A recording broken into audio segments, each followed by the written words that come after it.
The following story is based on the records of the United States Air Force, the files of the Hayden Planetarium, and the actual transcripts of the tapes made by Betty and Barney Hill under hypnosis by Dr. Benjamin Simon. The purpose? To penetrate an extraordinary case of double amnesia precipitated by their claimed sighting of a UFO in 1961.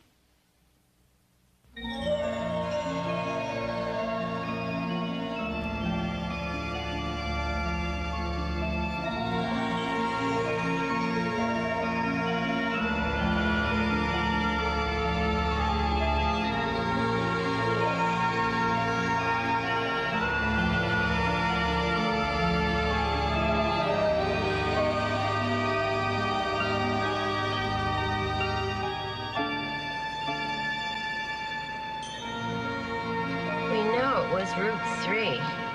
I mean, off Route 3, and we've been on every single... Side road, dirt road, dead end. And there's no road, there's no clearing, nothing. Of course there is. We just haven't found it yet.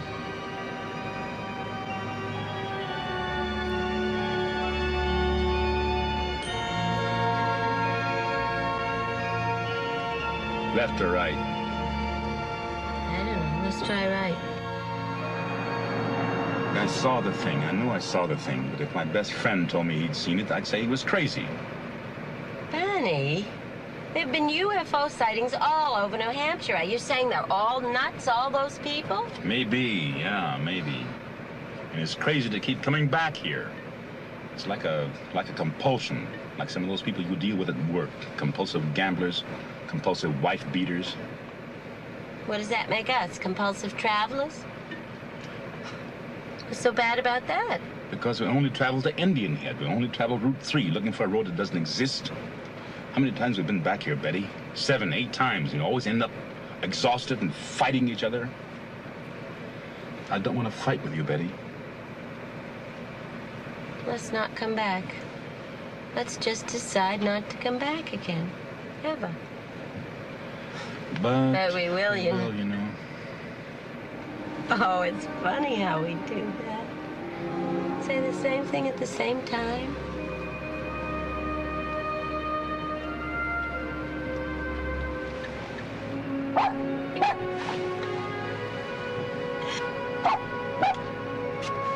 Just a little tolerance, that's all I ask.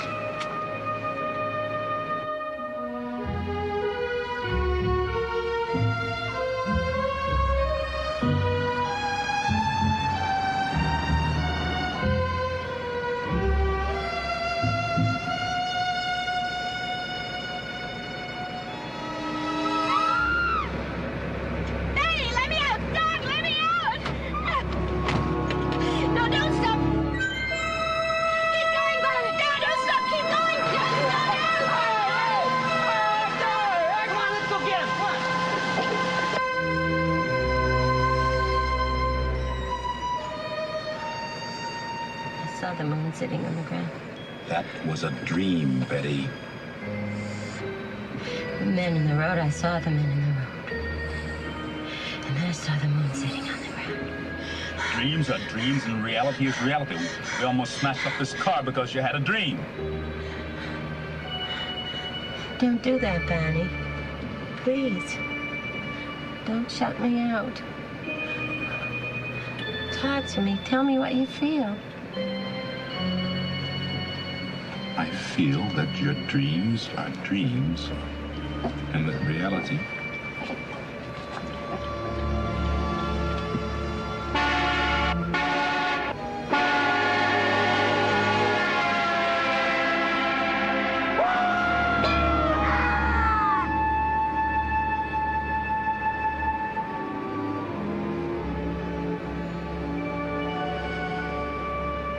Is that reality?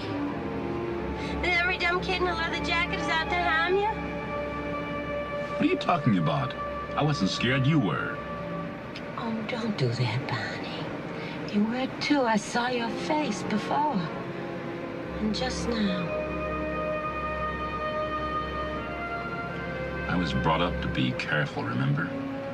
It's like an old, scratched, broken record playing inside of me. Be careful, kid, or they'll kill you. Marrying me wasn't being very careful, was it?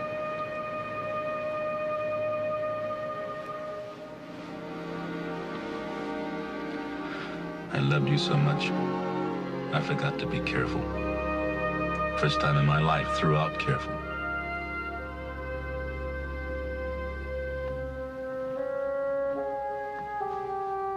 Barney, what are we gonna do?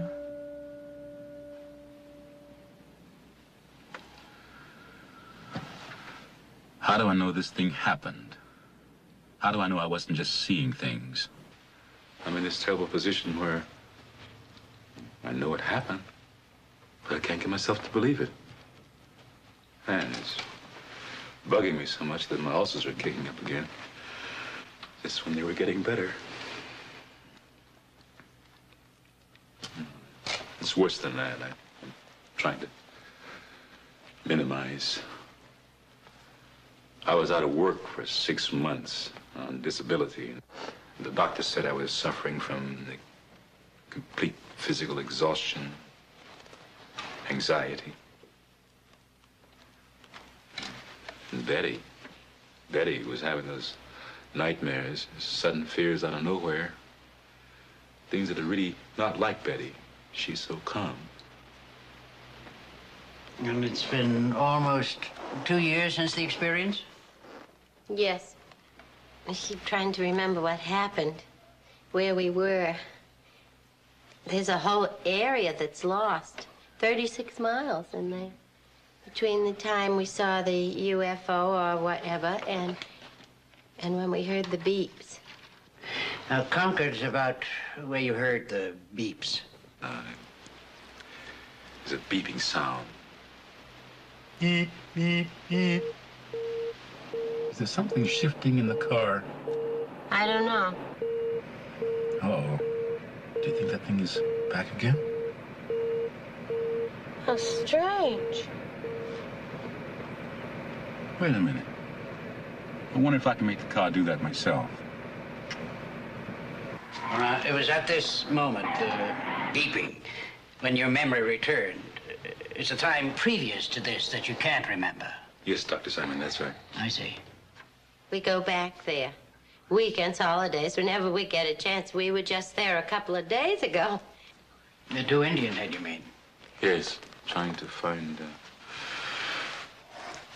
I sort of woke up from a daze and saw the sign, Concord 17 miles. Suddenly, Concord. It was so strange.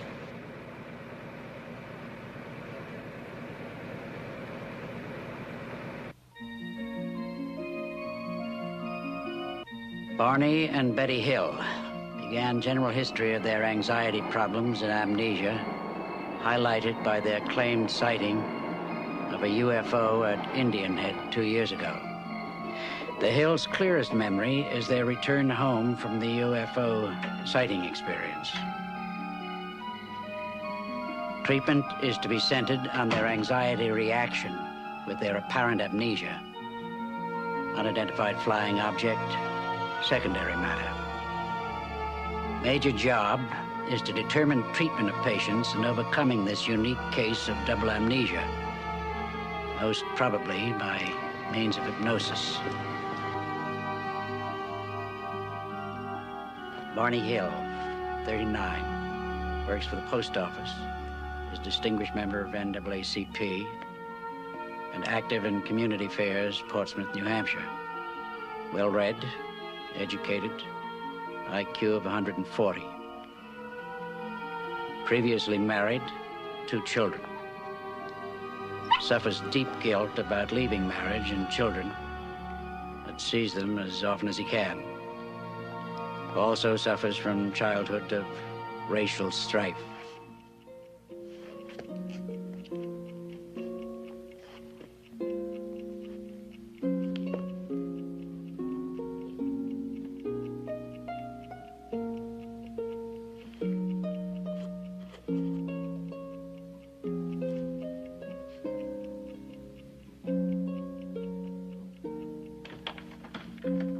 Betty Hill, 42, comes from an old New Hampshire family dating back to 1629. Previously married, 13 years, 2 adopted children, now grown. Returned to university after divorce, received degree, presently works as welfare worker for the state of New Hampshire. He has a background of security in both upbringing and heritage. Barney? Barney, did you take the clothes in the house? What? The clothes, did you bring them in? No, I was too tired. I'll bring all that stuff in tomorrow. I don't want you to bring the clothes in the house. About the clock, you said you glanced up at the clock as you were undressing. Did you see the time? I saw that it was 5 after 5. Didn't register. I don't think Barney realized it either. Neither one of us realized till months later that it was that late.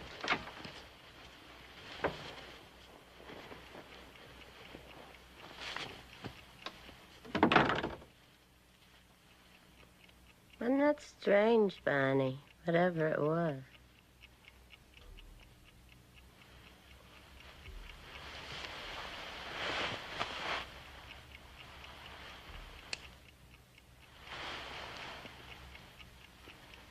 Tops of my shoes are scuffed. What?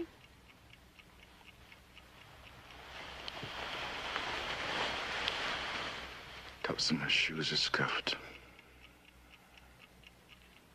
I don't understand. How could that be? I don't know.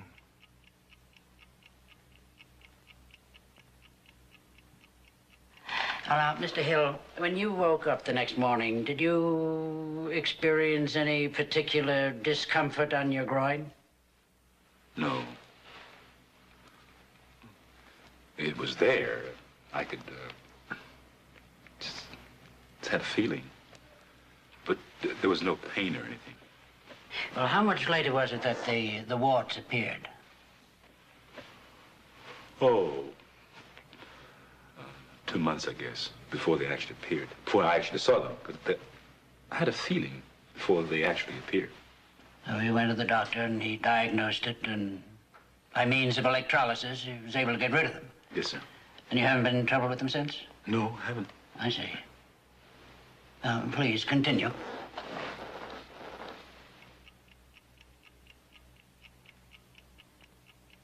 Betty, I don't want to talk to anybody about last night, all right? All right. Guess. If you want to talk about it, we can just talk about it to ourselves.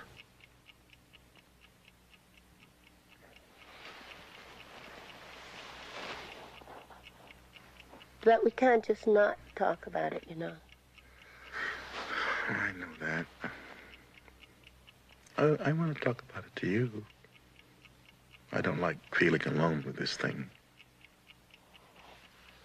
You're not alone with it, love. How could you be? We wondered about it, and we talked about it, and then I asked Barney if he thought we could draw what we saw.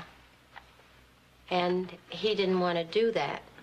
But Betty found a way to talk me into it. Well, I'm good at that. And then when the drawings were identical, well, Barney thought they were only similar.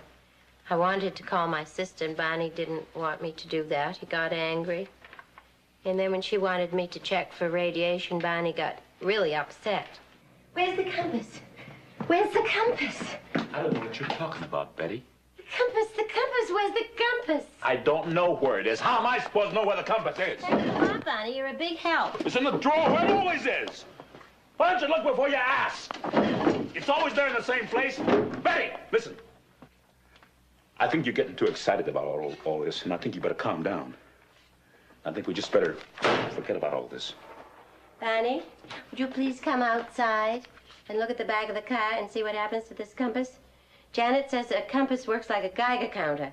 And if the car has any radiation... Oh, Betty, it's all so ridiculous. A car is made out of metal, and any metal would attract a compass. The compass just went crazy. Near the trunk, the spare tire. Not near the battery or where you'd expect it to. And there were these strange, shiny spots on the back of the car. I finally got Barney to come out and look at them. I figured if I humored her and looked, she'd calm down. Well, did the spots stay on the car? No, they disappeared. They didn't disappear. At least not right away. What happened is that when I had the car washed, they stayed. All right. Now, let's go on. Janet, it went crazy. Yes, the compass, and there are strange spots on the back of the car. I couldn't call anybody. They laugh at me. No, I'd be embarrassed, and Barney and I decided not to tell anyone, not anyone else. Were you able to deal with that, to live with that? Yes. Well, yes and no. You see, so much of our life was so happy. We'd only been married about a year, and so many things were new, especially for Barney. Why especially for Barney? Well, the only change in my life was that I was married. To Barney, I lived in the house where I'd lived for years. I had the same job and the same friends. But for Barney, everything was different. He lived in Philadelphia in what was really an all-black society. And here in Portsmouth, it's pretty much an all-white society. It wasn't just a new marriage for Barney. It was a whole new life and new friends.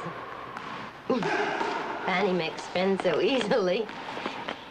Our best friends then were Jack and Lisa McCraney. Jack's a lieutenant colonel at the Pease Air Force Base, and he and Barney just hit it off. I knew Barney wanted to tell Jack about what we saw. He kept putting it off. But I finally came out with it. The sighting, if it was a sighting, was still gnawing away at me. The sighting itself? No. Whether or not there was a sighting. And whether or not I was... we were seeing things. And Jack just confirmed my suspicion. He said in so many words that anyone that said they saw a UFO was nuts. And that only made things worse, you know. They were our best friends. They were around all the time. We could talk to them about anything at all, except UFOs. That subject was just plain taboo. And those terrible dreams were starting. Had you told Barney about your dreams yet? I'd mentioned them. He had so little time. Barney was working nights in Boston. 60-mile drive back and forth. We were, except for weekends, we were sort of passing in the hallway. It's the moon, you idiot. What are you barking at the moon for? Yes, well, I imagine they were long nights for you. Hard on you. Very long. I keep saying this, though, you know, that we were having so much fun. Barney had joined the Toastmasters because he thought he couldn't speak in public. He found out he could. Then he found out he could make people laugh. The house was filling up with old jokes books and old routines on records. And he'd spring them at the worst possible moments.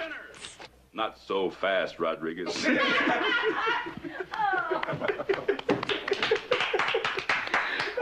Barney, just sit down. You'll be late. Bossy little thing, isn't she? You never knew she was the oldest of 5 children. Just grew up bossing everybody. Do me a favor, Barney. Wouldn't you really like to sit down? Call off your dog, Bossy. Yeah, just like that, it would change and everything would get terrible. Like that night, Jack and Lisa were having their problems. And Lisa knew we thought we had seen something. Somehow we got onto buried Goldwater. Goodness only knows how we got onto buried Goldwater. I heard myself saying, You know, the trouble with you white people Don't call me you white people. Don't ever call me you white people. You can say those white people, but don't include me, Barney Hill. I'm not white, I'm human. Well, I didn't ever say that again. No, you didn't.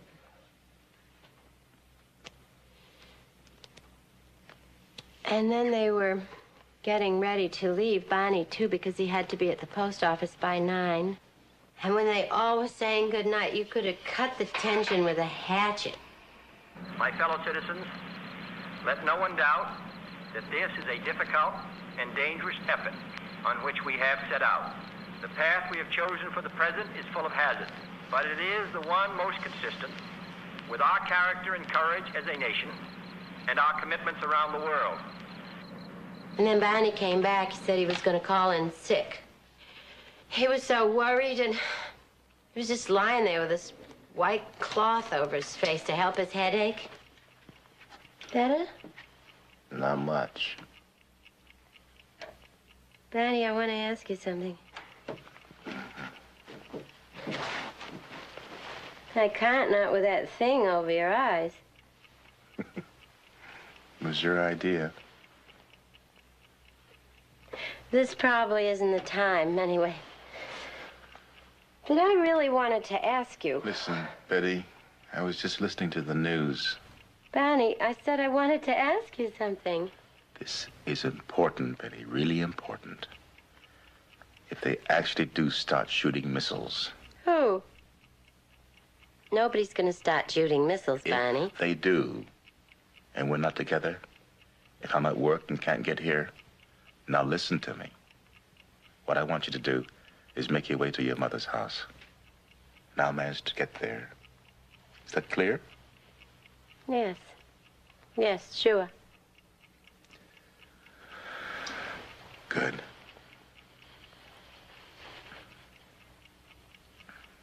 Barney, what I wanted to ask you before was how come we can talk about this UFO business together and wonder what it was together?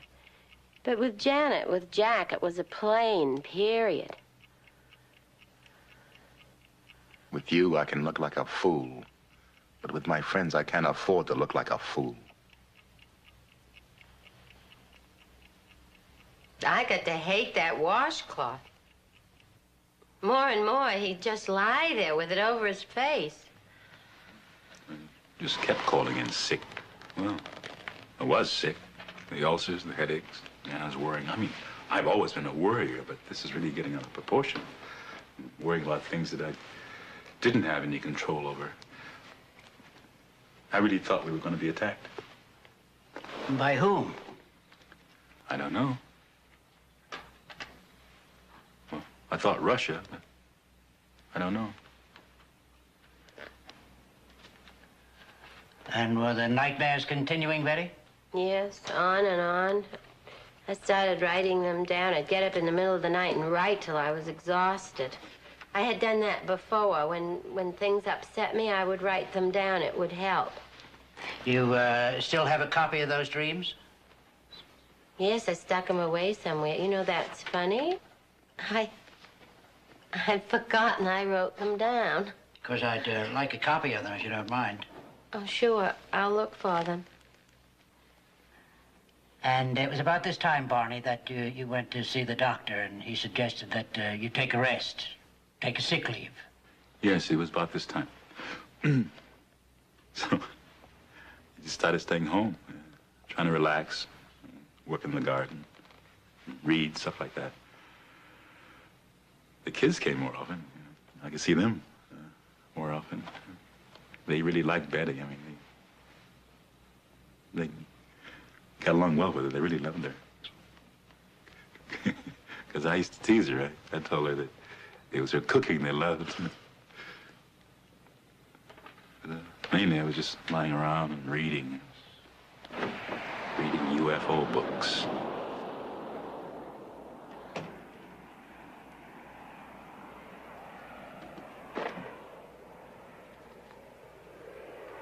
Hi. Hi.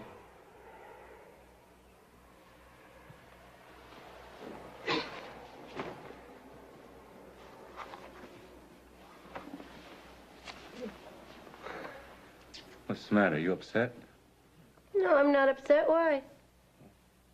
You weren't smiling. When you came in, you weren't smiling. I didn't notice. I did. Well, obviously you did, or you wouldn't be uptight about it. Well, I'm not uptight.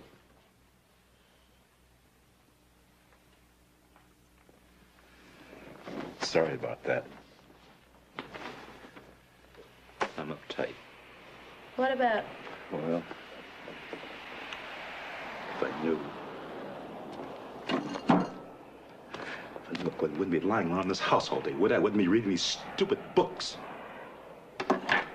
My eyes are full until. What?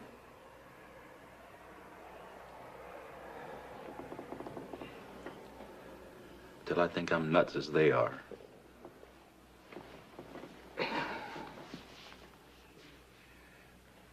When I asked you to marry me, you said you wanted a psychiatric evaluation. But don't laugh. You may have been right. Oh, what do you mean? I mean that your instincts may have been right. You may have sensed something. Oh, no, my love. Oh, no, you didn't understand. It wasn't you I questioned, it was me. And I couldn't tell you. Tell me what? I still can't. Listen, don't you know by now you can tell me anything?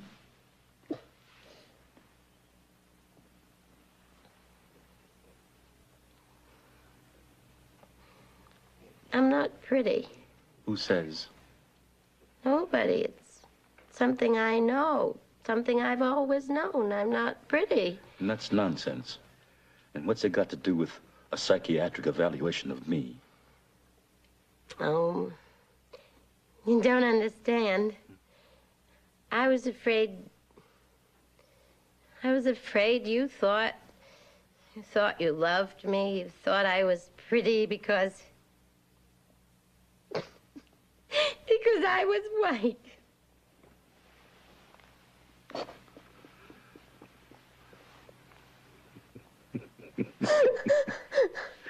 Hey, that's like me being afraid you didn't love me. You only loved my beautiful black body. Well, I do. Oh, well, there's that too.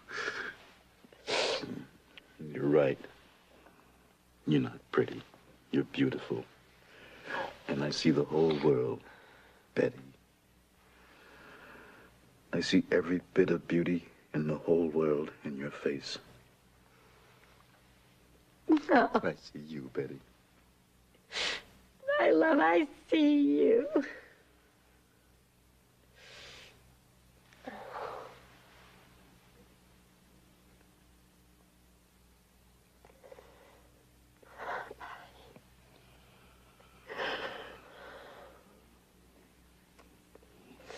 This is the way it should be. This is the way it was. Well, finally I convinced him that we had to report it. She cried. That's really what did it. Well, whatever did it, we did call. Yeah. I wasn't too impressed with how the Air Force handled it.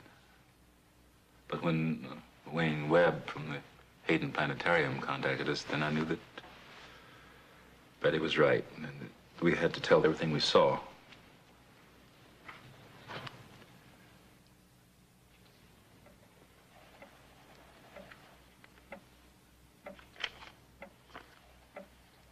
No need for you to be concerned. No need for you to be worried. You are deeper and deeper asleep. You are deep asleep. You will remember everything, and you will tell me everything. It is now September 19th, 1961. You will remember everything, and it won't trouble you. Your memory is sharp now.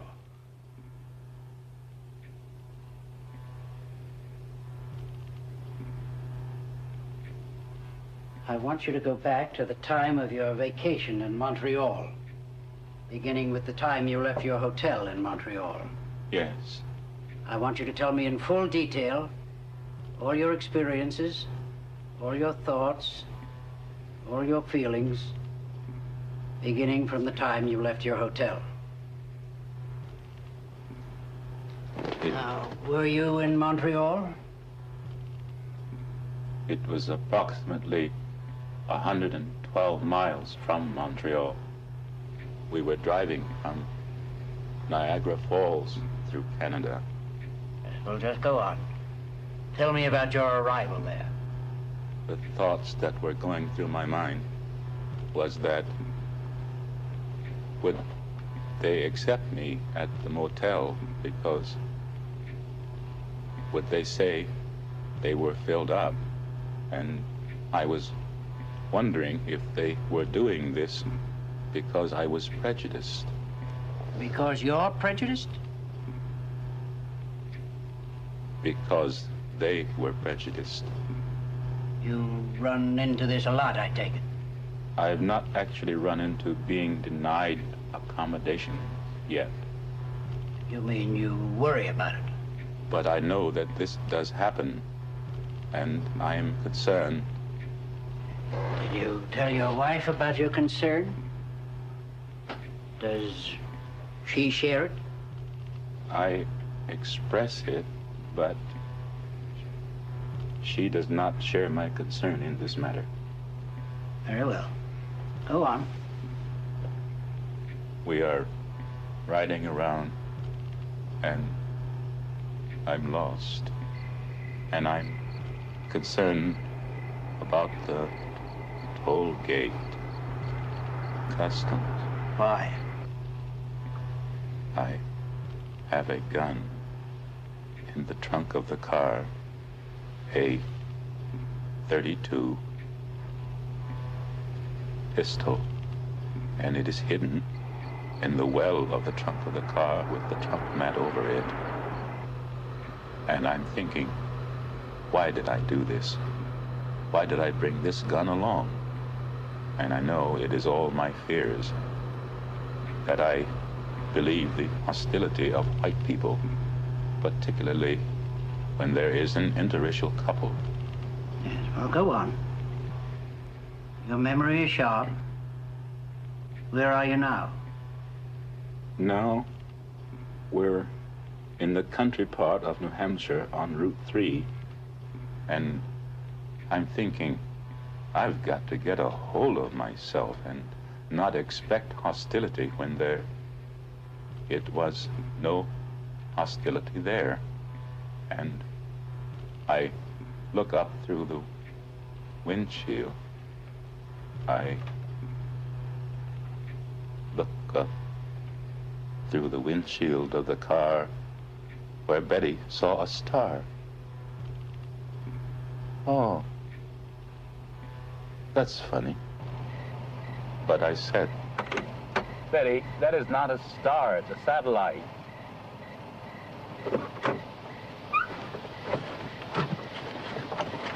Come on, Dulcie, let's get up.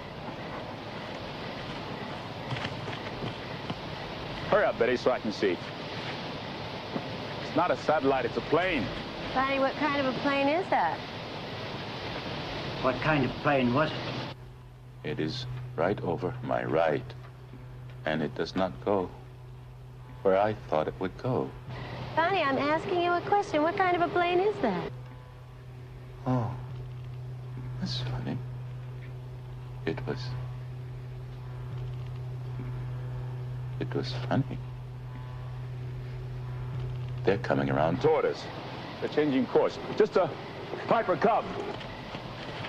Barney, it's not a Piper Cub.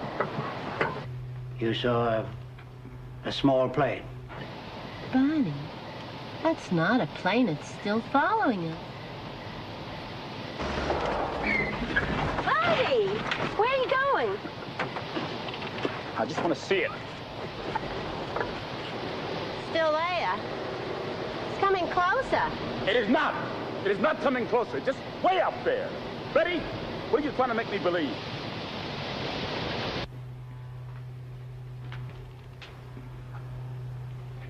All right.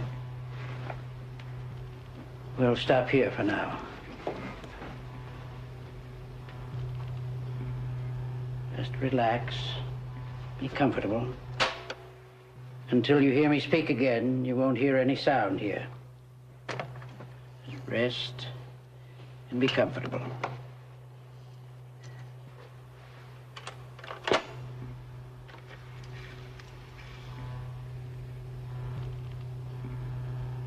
All right, you may proceed now.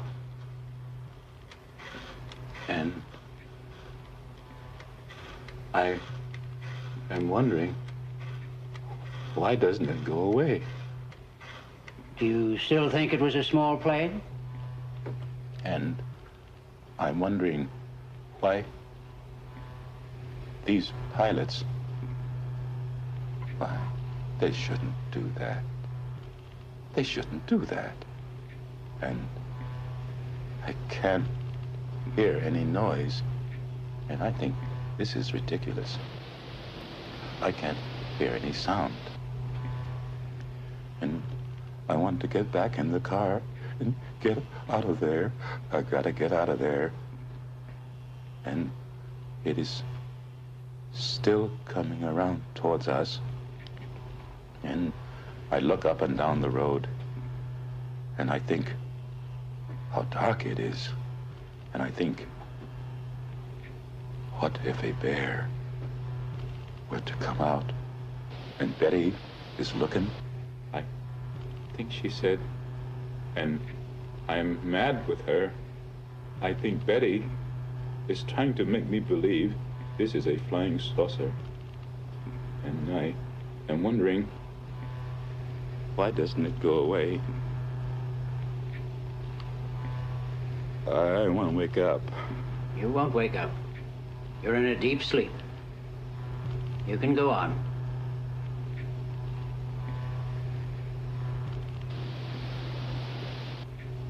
It's right over my right.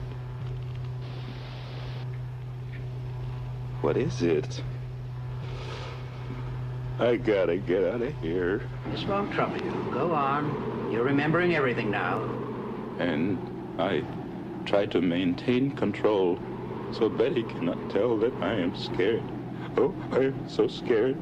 Go on. This won't hurt you. Experience it. It won't harm you now. I gotta get my gun! I gotta get my gun! I gotta get out of here! I gotta get my gun! I gotta get my gun! Take it.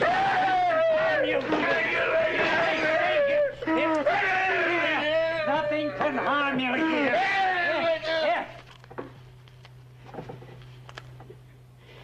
You're in a deep sleep. You can remember nothing. Now calm yourself. Calm yourself. Here, come on. Now, come on back. And sit down.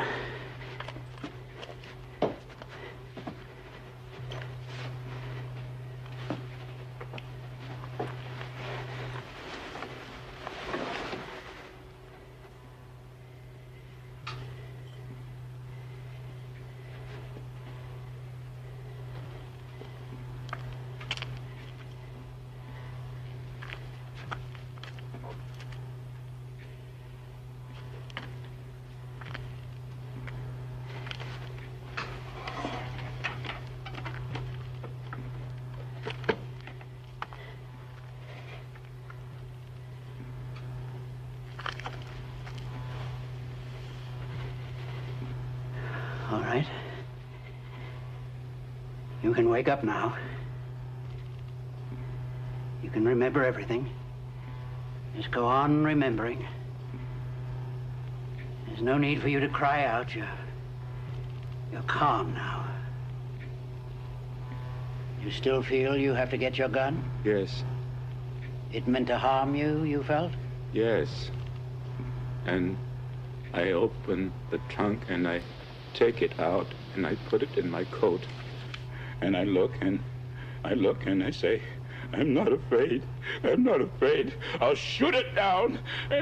And I run out across the road, and there it is, up there.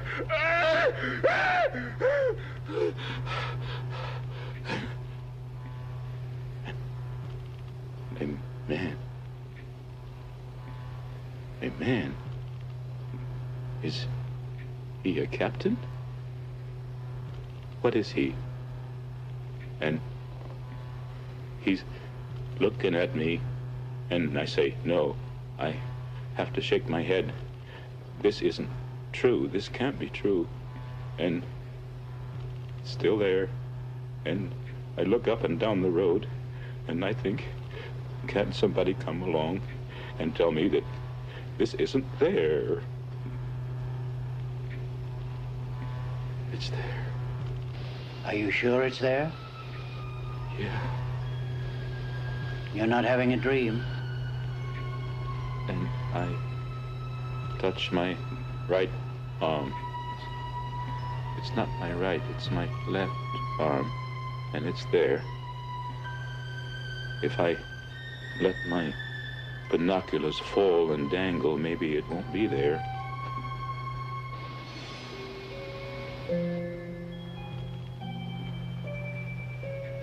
But it's there. Why? What do they want? What do they want?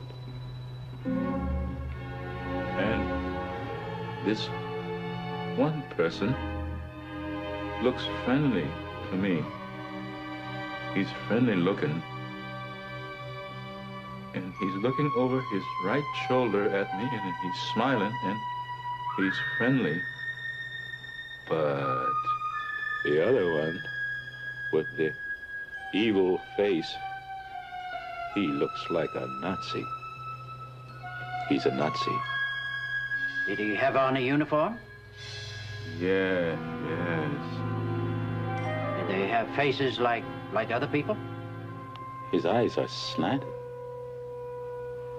Oh. His eyes are slanted. Oh. I feel like a rabbit. What do you mean by that? When I was hunting for rabbits in Virginia, this cute little bunny went into a bush that wasn't very thick, and my cousin Marge was on one side of the bush, and I was on the other with a hat, and this poor little bunny thought he was safe, and it tickled me because he was just hiding behind this little stalk that meant security for him. And I pounced on him and threw my hat on him and captured the poor little bunny that thought he was safe.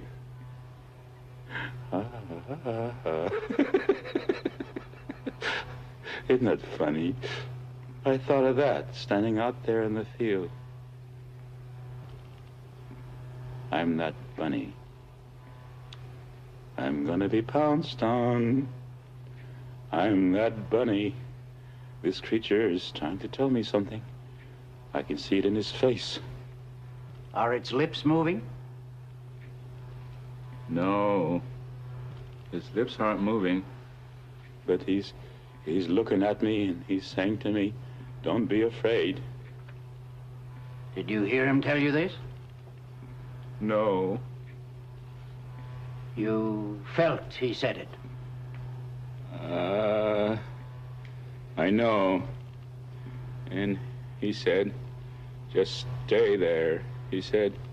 And he's telling me not to pull the binoculars away from my eyes. And oh, God, give me strength. I'll fight it off. I'm not afraid. And I run out across the road, and there it is, up there.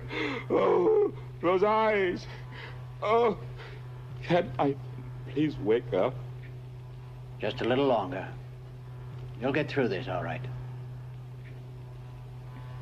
I don't understand. The eyes don't have no body. They're just eyes. Oh, that's what it's got to be. It's a wildcat up a tree. Oh, that's what it's got to be. Oh, I know. It's the Cheshire Cat in Alice in Wonderland. It disappeared too, and only the eyes remain. Oh. You don't seem to be frightened anymore. No, they're not gonna do anything bad. Just floating about. I'm that bunny. I've been captured, but just floating about. It's so ridiculous, isn't it? Oh, really funny. I wonder where they come from. They're not gonna do me any harm.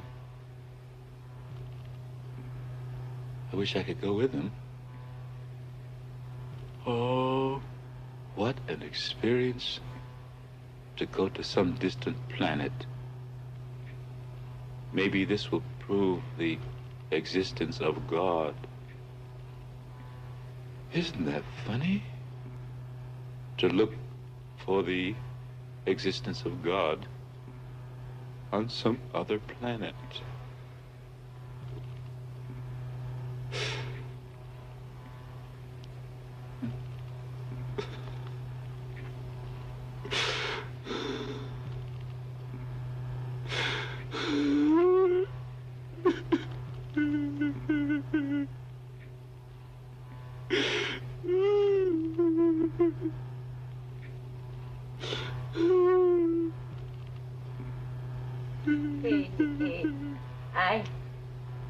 I don't know if he was laughing or crying, but he said to me they were going to capture us. They're going to capture us. We gotta get out of here. Look out, you can see them. They're right overhead. They're right directly over our car. They're out there. I don't see anything. It's all black. I don't see them.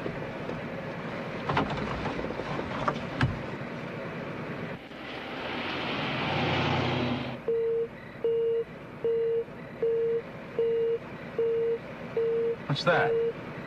What's that noise? I don't know. Now, just a moment.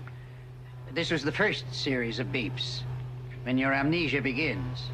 I don't want to. There was the second series of beeps, when your memory returned.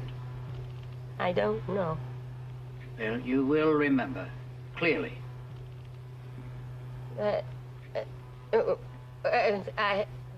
My mind's blank.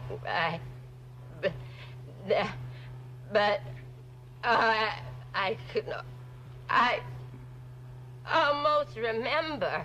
You can remember. Oh, I get this point. I can't get beyond those beeping. You can get beyond it. It's all right. You've never remembered it before. This is the 2 hours you could never remember until now. Because you're there now. It's all right. Go on. Remember. No need to be upset.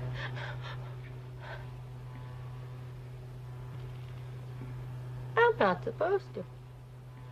Not supposed to? Who told you you're not supposed to? They did. All right. You're calm. Calm.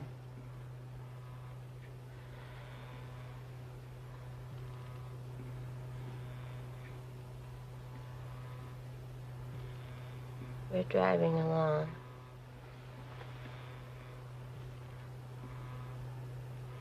I don't know where we are. I don't even know how we got here.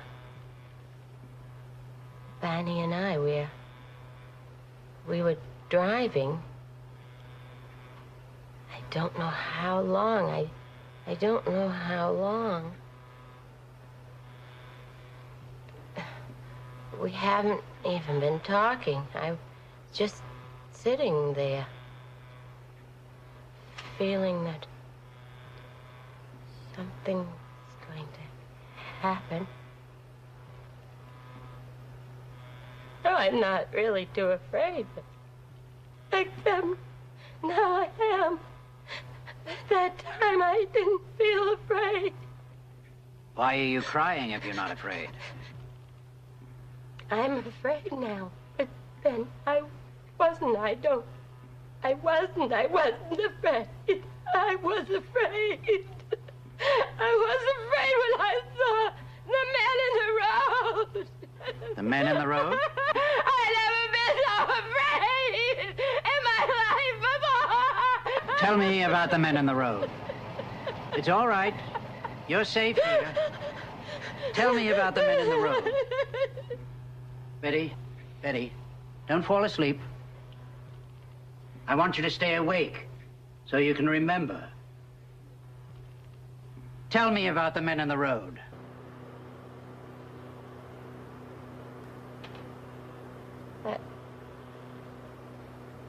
I wasn't too afraid of the men. When I saw them, they were standing there. And I thought, oh, well, you know, they're not so awful. I don't know, I wasn't too afraid when I saw them. They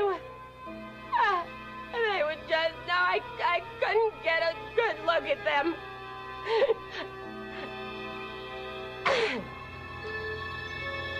Maybe their car's broken down. What are they doing here? And then they started coming to us. And then when they did that, I got really scared. And Barney tried to stop the car. And when it... What was that? I didn't hear that. I thought if I could just get my hand on the door of the car and open it, I can run into the woods and hide. And Barney is yelling. They're going to capture us. They're going to capture us. They're coming closer. Oh, my. Oh. They're coming closer. I just put my hand out. I put my hand on the door of the car. And I'm going to open it. And they open it for me. They open the car door. This man. Now there's two men behind us. There, 1, 2, 3 men. And there's 1, 2 more men behind them.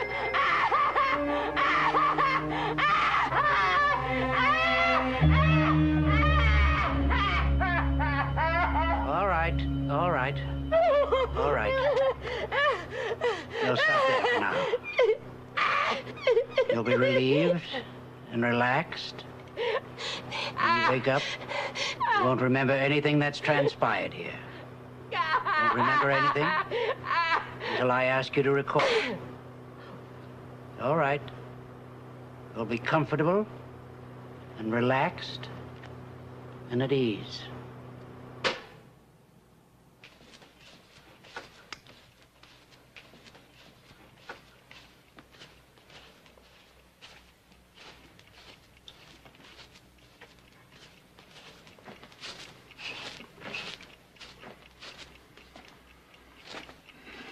Oh, the beautiful people.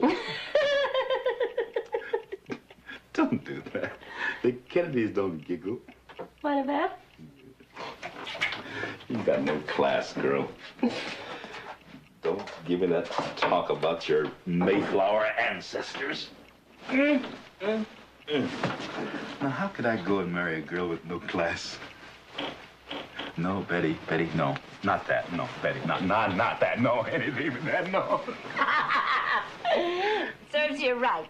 No class. You're really feeling good, aren't you? Yes, I am. Just minutes. I really feel good. I come out of those sessions, it's like a weight's lifted. And I don't know what the weight is, but something's working because there are these minutes before it all comes creeping back again. With me, it's a day or so. And then I can't wait for the end of the week to get back in there. Like today, at lunch, I felt so cool I had an onion with my hamburger. Barney, you know we said we wouldn't eat onions unless we both had them. Oh, I'm sorry. I forgot. I'll get you one. What? I'll get you an onion. Oh, I don't want an onion, you lunatic.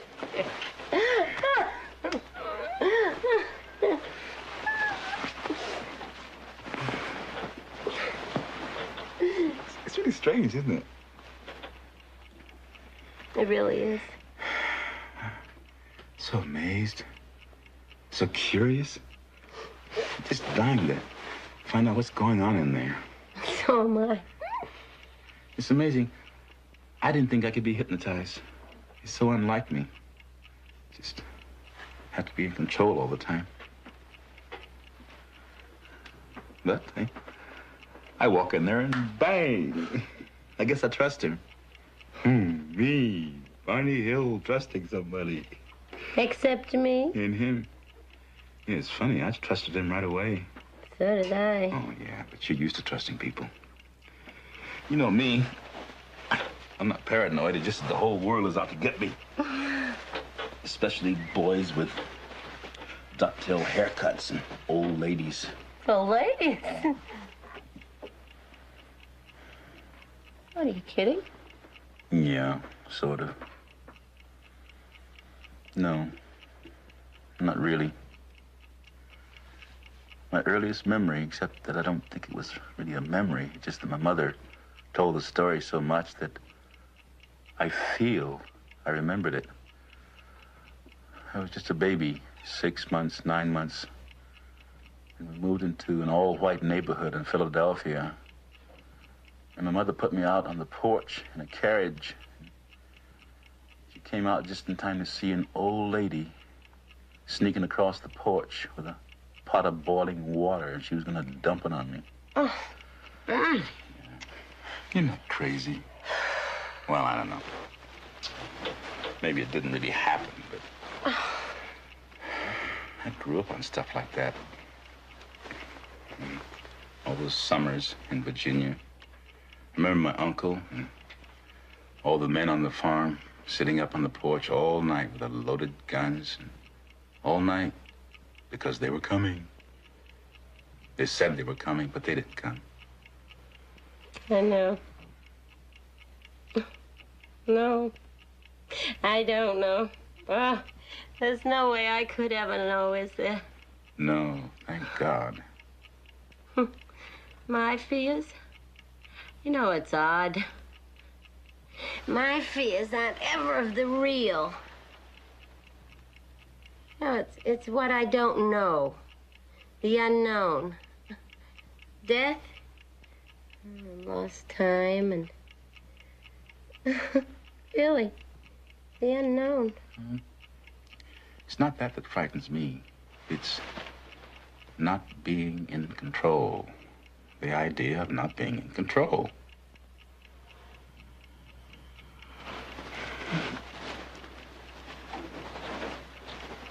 You promise me something? If I get a stroke, something like that paralyzes me so I can't, would you put a pillow over my face? That's not fair, Barney. Barney, that's not fair to ask me a thing like that now, to ask me to promise.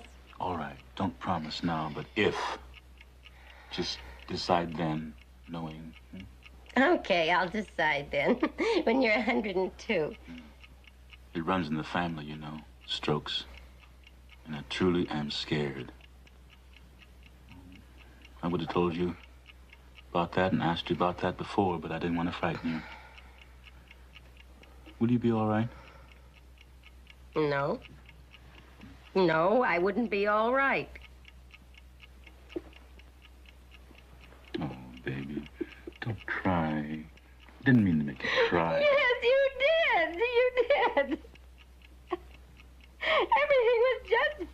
fine.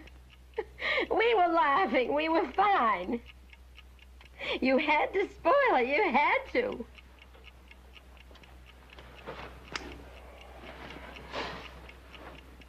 I'm sorry.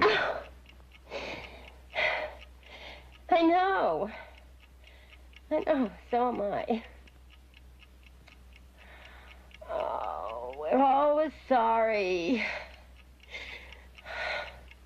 We keep right on doing it. And we're sorry. Why? Oh, will we ever know why? Go on, Betty. It's all right. You can go on now. I don't know what happened. You can remember everything now. What did these men look like? Did you see their faces? No. How were they dressed? Did they have on a uniform or ordinary clothes? I couldn't say. I don't know. I can't remember. I'm not supposed to remember. All right. Your memory is sharp now. You needn't worry. You can remember everything. Now tell me what happened. What are you thinking now? I'm thinking I'm asleep. Asleep in the car? I'm asleep and I've got to wake up. I don't want to be asleep. I keep trying to wake up. And then I do. I open my eyes. I'm walking through the woods. I open my eyes quick and I shut them again. And Barney is behind you?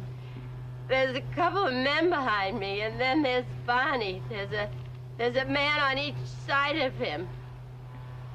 And my eyes are open, but Barney's still asleep. He's walking and he's asleep. And then I begin to get mad. And I said to myself, who the heck are these characters and what do they think they're doing? And I turn around and I say, Barney, wake up. Barney, why don't you wake up? And I'm getting really annoyed at Barney. And I say, Barney, wake up. Is Barney his name? And I wouldn't answer. And then the leader, there's no reason to be afraid. We just want to do some tests. And then when the tests are over, we'll take you and Barney back to your car. You'll be on your way back home in no time. And then come to a clearing. And there was, I wish it were light so I could get a better picture of it. There's a ramp to the door. The object was on the ground. The moon sitting on the ground. The object was on the ground? I think that's the same one I saw in the sky. And I thought it was the moon. We go inside, and there's a corridor to the left. In the corridor, there's a room. Men who spoke English is in the room.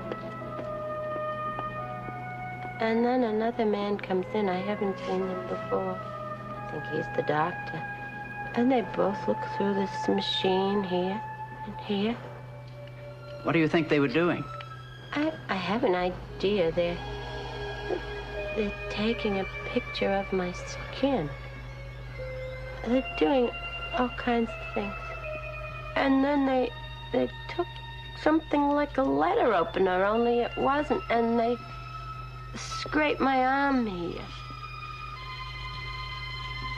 And then they put the little skin scraping in a piece of cellophane or plastic, something like that. And then they feel my hair, the back of my neck, and take a couple of strands and pull it out. And the examiner tells me to take my dress off before I even have a chance to stand up to do it.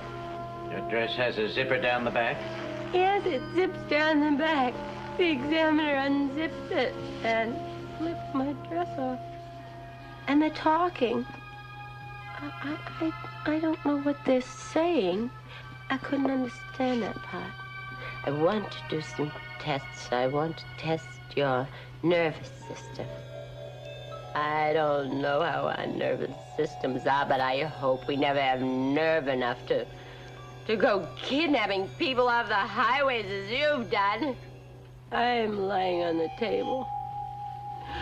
I don't know what they're doing, but they seem so happy with whatever it is they're doing. And they touch me with a needle. Doesn't hurt. It's something like a TV screen.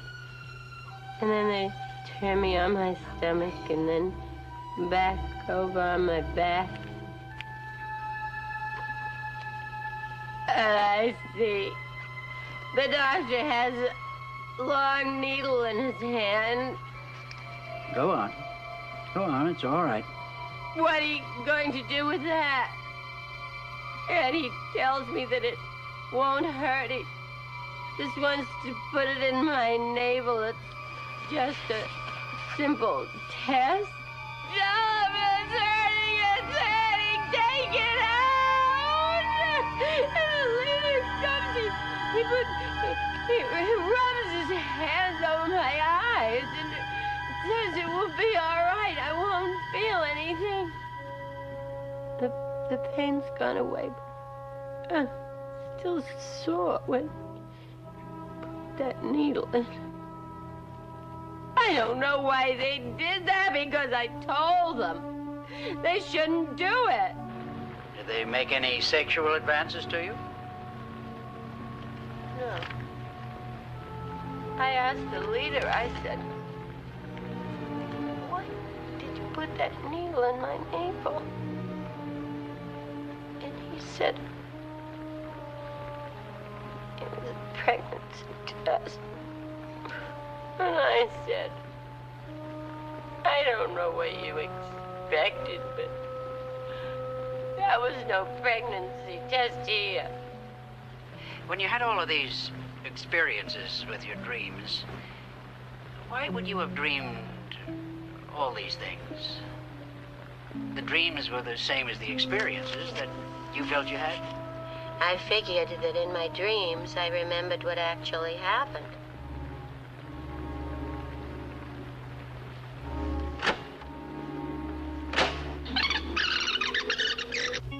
Did these men speak to you? Only the one I thought was the leader. What kind of language did he use? He did not speak a word.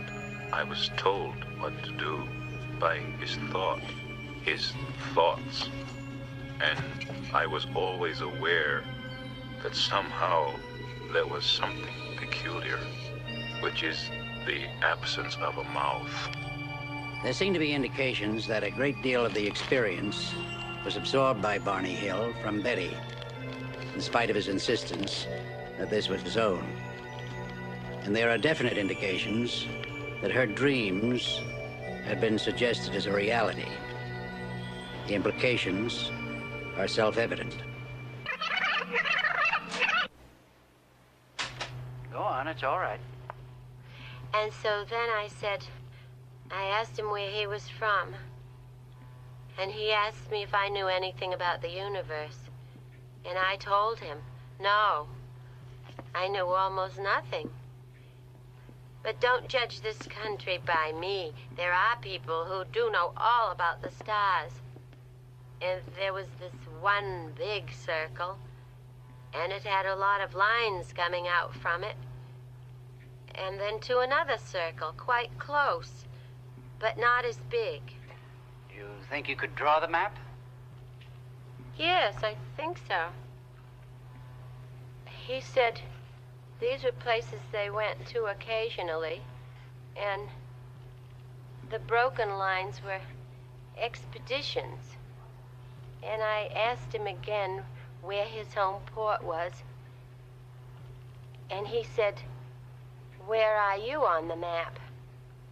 And I looked. I laughed and I said, I don't know.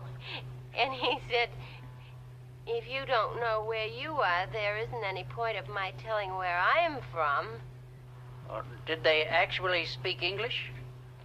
I've been telling myself I heard them in English with an accent, but I don't know. Could it have been thought transference? No. I knew what they were saying, and they knew what I was saying, but if it... I knew what they were thinking. I knew what they were thinking. And I said, you promised I could have the book. And he said, I know it, but the others object. And I said, but this is my proof. And he said, that's the whole point. They don't want you to know what happened. They want you to forget all about it. I won't forget about it. You can take the book, but you can never, never, never make me forget.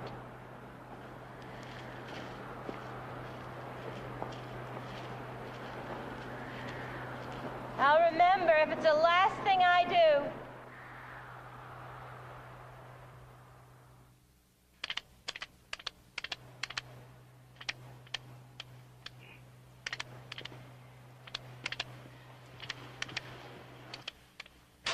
Why do you think they were examining your skin? You suppose it was because your skin and Barney's skin were of a different color? I don't know. I think it's because their skin and mine were different. And I started to get out of my car, and I felt myself supported by two men, and my eyes were closed. Now, just a minute. Didn't Betty tell you this? No, Betty never told me this. But didn't she have dreams of this and talk to you about them? Betty said that we were inside a UFO in her dreams, not how we got there. Yes, but didn't she tell you that you were taken inside? Yes, she did. Well, then she told you everything that was seen inside, about being stopped by these men? No, she did not tell me about being stopped by the men. She did not have this in her dreams. I saw this.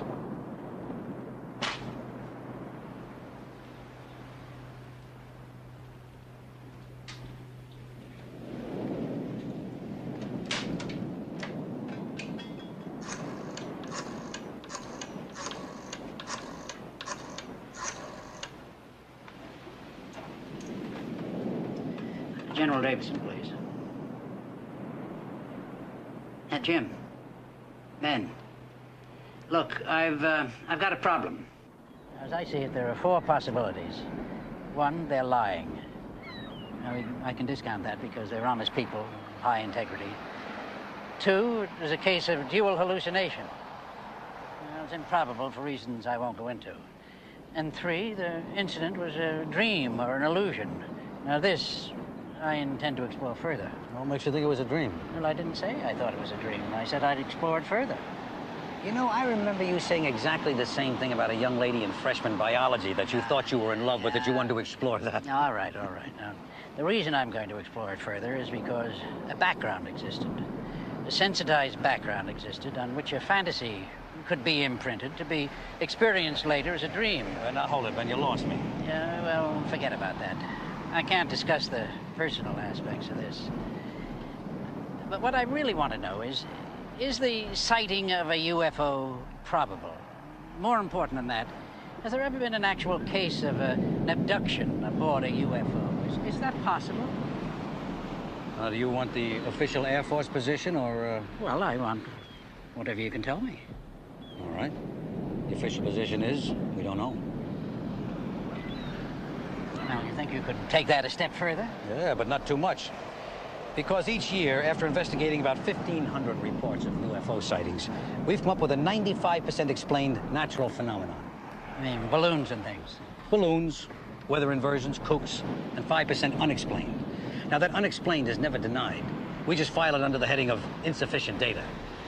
But Ben, as a friend, I tell you, I wonder about that 5%. There are just too many reports, good people, sound people, and we can't seem to find any answers that make any sense. So as for the sightings, yeah, I really wonder about them. But for an actual abduction, now that I never heard of. And offhand, I'd say that it's Extremely unlikely. No, I'm not saying that. What I'm saying is, I think a sighting is possible. But an abduction? Ben, I'd have to have an awful lot of proof, an awful lot of facts. So you're saying that without the facts, you'd consider it highly improbable, even impossible? Yeah, Ben, that's what I'm saying.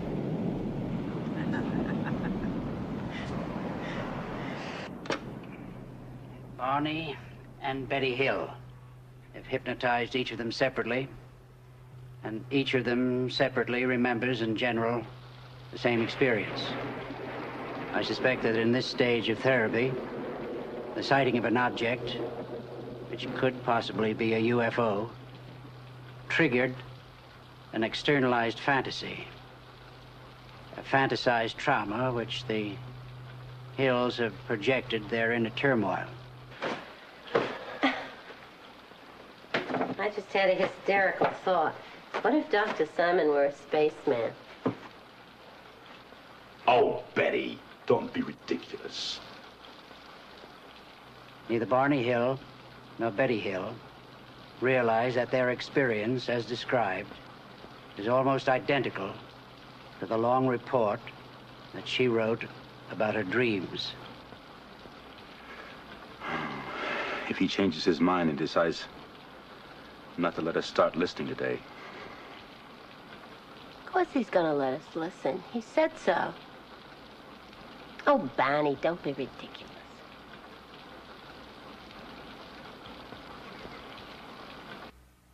So he asked me, what are vegetables? I just couldn't explain what vegetables are. And he said, was there one kind I liked? And I said my favorite was squash. And he said, tell me about squash. So I said it was yellow usually. And he said, what's yellow? And I started looking around the room, and I couldn't find anything yellow at all. Now, I want to read something to you. He asked questions. What did vegetables look like? My favorite one, squash. What did it look like? I tried to explain the color of it and looked for some yellow coloring in the room, but could not find any. It's from my dream. But I wrote down. Well, now, I want to explain something to you that you probably know already. The rules that operate for the conscious mind don't operate for the unconscious mind. Things are and are not all at the same time. Now, under hypnosis, what a subject believes determines what is truth to him. Wait a minute. Would you say that again? Well, in other words, what comes out under hypnosis, you believe to be true. It is true for you. But a fantasy or a dream can be as true for you as reality. I said I hoped that somehow we would meet again. Maybe he would come back. And he said, well, he would try. And then they all turned and started to go back. And I get up to the car, and Barney's inside, and I say, come on out and watch him leave. Don't be afraid, Delcy. There's nothing to be afraid of. And so we're watching them leave, and it starts glowing, getting brighter and brighter. It's a large ball, a big orange ball, and it's glowing and rolling just like a ball. And I'm so happy. Suddenly, the ship became a bright glowing object, and it appeared to roll over like a ball, turning over about 3 or 4 times, and then sailing into the sky. There's one thing I don't understand. Suppose it was a dream. Could we have both had the same dream? Well, that's an aspect that's been puzzling me, and no, I don't think it could. At first I thought, because Barney was more ready for a trauma that he had transferred a fantasy to you. Then I thought, because it seemed more likely that you had transferred your dreams to Barney. Because Barney is more susceptible. Well, I'm not quite sure how to take that. But I'll tell you something. I don't really care if it's a dream or real, because the longer these tapes play and the more we listen to them, deeper and deeper we get into it, I feel as though something is being lifted off my shoulders. And it's better than suffering with it, you know. All those anxieties and wondering. That's the whole point. The point is to relieve the anxieties. And how do you feel now, Betty? I feel fine. I guess it was just the fear of the unknown had me so scared. And I don't want to be operated on. You don't want to be operated on. What makes you think of an operation? Oh, I just remembered something. I don't know if I went into this detail or not when I was hypnotized. What detail? Well, as I was listening to myself... Oh, I don't know. Maybe it's just psychological. I don't want to hear any more of that for a while. What detail? As I was listening to myself, I remembered what they examined my groin with. It was a circular instrument, and they pressed down with it.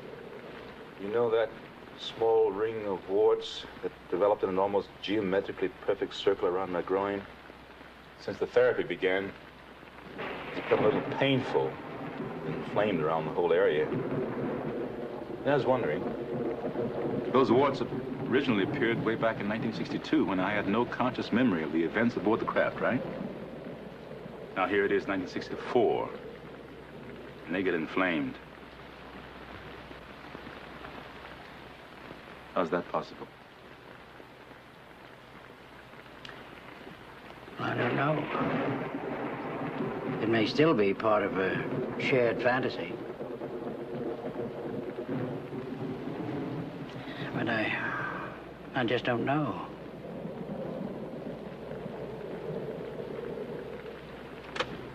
I want to wake up. You won't wake up. You're in a deep sleep. You can go on. And I look and I say, I'm not afraid. I'm not afraid. I'll shoot it down. And I run out across the road. And there it is, up there.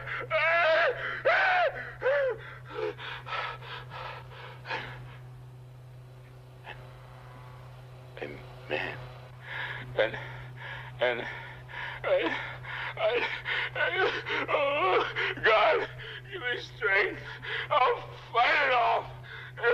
I'm not afraid. And I run out across the road, and there it is, up there. Oh, those eyes. Oh, can I please wake up? Go on. This won't hurt you. Experience it. It won't harm you now. I gotta get my gun. I gotta get my Turn it off? No. I gotta get out of here. I gotta get my gun. I gotta get my gun. I don't like them putting their hands on me. I don't like them touching me. It's all right, Barney. And just be calm. It's all right.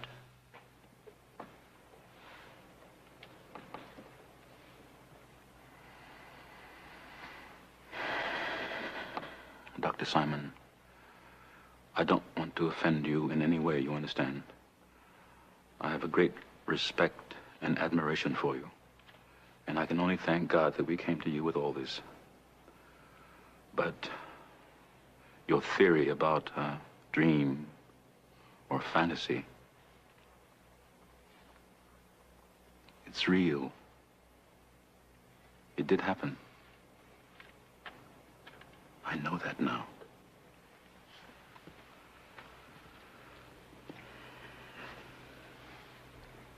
I know it.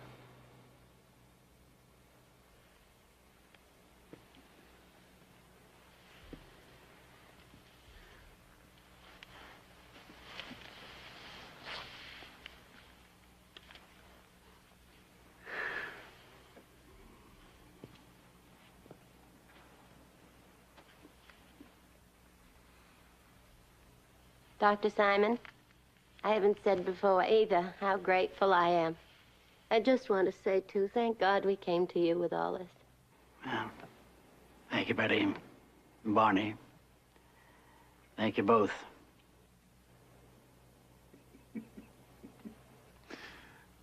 I had the feeling, listening, that I gave you a few bad moments there. Oh, I tell you. His little old heart went pit-a-pat a couple of times. You're a big man, Barney, and going for your weapon. Yeah. I had that gun in my coat the whole time. Can you believe that? Walking along, with my eyes shut. Scared little bunny rabbit. And a gun in my coat. And you didn't have a gun, and you're half my size, and you're telling those creatures off. Mighty Mouse. What in the world was I so afraid of? Betty, you had a good time. Well, what do you think? You must have given it some thought.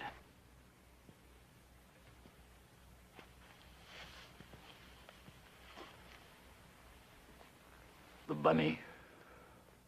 Capture. Bondage. Of any kind. Yeah. Of any kind. The dark. The dark. Well, that's all I did, you know. The child is frightened of his dark bedroom. You lead him slowly, gently into that dark, frightening room. Let him touch all the corners, all the objects that seem like monsters, until he knows that those corners are just corners. The monsters are just chairs and lamps. Dark bedroom, spaceship, or the mind. Hey, listen. The next time we go in the dark together, will you please, for Pete's sake, tell me to keep my eyes open? I did. You didn't listen. I will. Next time I will. With active treatment discontinued, Barney and Betty Hill settled down to their routine life. Betty Hill's schedule as a social worker for the state of New Hampshire was both demanding and rewarding. Barney Hill continued in normal fashion at the post office department and increased his community and political activities. He served on the board of directors of the United States Civil Rights Commission, the NAACP, and the Anti-Poverty Program. As their doctor, I felt that their treatment had been successful. The primary purpose, to penetrate the amnesia in order to relieve their anxieties, had been accomplished. The question concerning the real or fantasized aspects of the trauma remains a question. Daddy, you were so silly. And I'm so proud of you. Oh, so proud. You remember when we were in the middle of all that mess? We were fighting all the time about just everything. Well, I told you. No, well, first, you said that. Well, you know, you were talking about if you had a stroke, and you asked me if I would be all right. I remember. And I told you I wouldn't be. Well, Barney, that's not true what I said. I would be all right. You know why? Because you've given me so much love, so much laughter, snatches of song. Last the rest of my life. So I could be alone if I had to. And I would be all right. And you made up for every bit of unhappiness that I've experienced in my whole life. Oh.